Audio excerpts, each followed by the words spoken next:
Hi there. This is Dr. John Whitcomb talking about Autism, the book, The Cause and the Cure, and the question, should my child be vaccinated? And the answer is complex, but actually there's a way through the conflict that we've all been hearing about. The first answer is vaccines are a miracle of modern medicine, and throughout your life you benefit massively by having access to them. But the second answer is you cannot deny that vaccines don't cause a little bit of oxidative stress. That's how they work.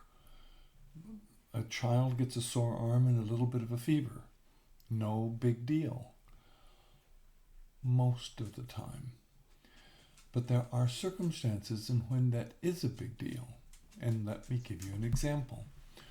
We now know that every child is born with a massive plasmalogen defect. And to summarize from our prior talk on autism and its cause, the chemosphere we're living in, all the collected chemicals that cause additive oxidative stress, really have us in a duck soup of danger. We're all in danger. All of our kids are in danger. So all of them are having a slight reduction, or maybe a modest reduction, or massive reduction in their oxidative stress, on their plasmalogens, putting them at risk for developing autism. So imagine a child who's born at a level of 50%. We know that children when they're born are low because they have to myelinate their brain, and that takes a huge amount of plasmalogens to do that. And mother's breast milk supplies that. But if mother's over 40 and doesn't have enough plasmalogens to pass on, or if mother has just had twins and is depleted, or mother has ADHD, so herself has the plasmalogen deficiency disease, she can't give enough to her baby. So her baby starts off with a little bit of a handicap.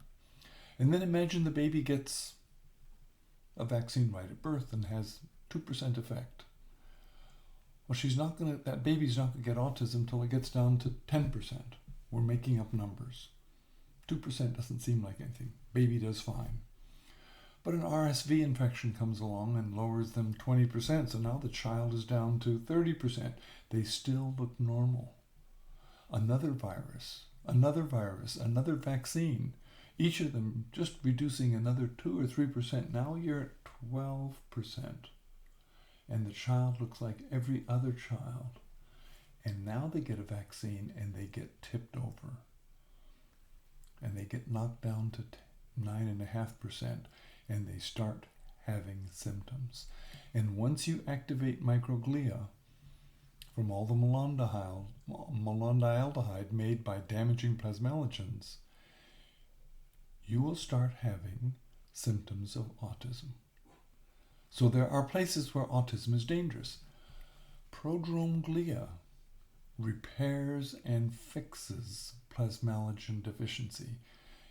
Prodrome glia is the product that's now being made by the company called Prodrome. It's basically mother's breast milk in a pill, and it allows you, the damaged brain, to catch up when it couldn't catch up before. And in fact, it's what cures autism. We can cure autism with prodrome glia, but we can also cure the risk of disease from vaccination. And it will provide a wide moat of safety.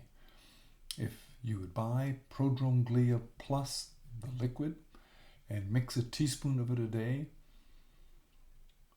in your child's food, it'd take about 2 weeks and your child would be absolutely safe, would never have a vaccination reaction, and would never get autism from a vaccine.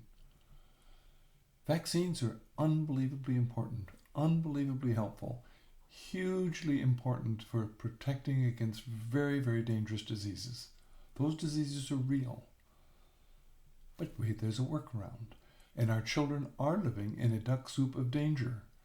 This chemosphere we're living in is, no questions asked, dangerous. And it's making all of our kids gradually more and more problematically sick. So all of our kids need to be supplemented with prodrome glia, and then the autism epidemic will end today. And they can be vaccinated and safely protected from all those diseases, and then we don't have to fight about it. Wouldn't that be wonderful? This is Dr. John Whitcomb for News and Nutrition. Yeah, you need to be vaccinated, but you need to be vaccinated safely, and it's time to stop denying that there is no place for a problem with vaccines. There is a place, but vaccines are only part of the whole picture of oxidative stress. We need to reduce the whole picture, and vaccines are part of that whole picture.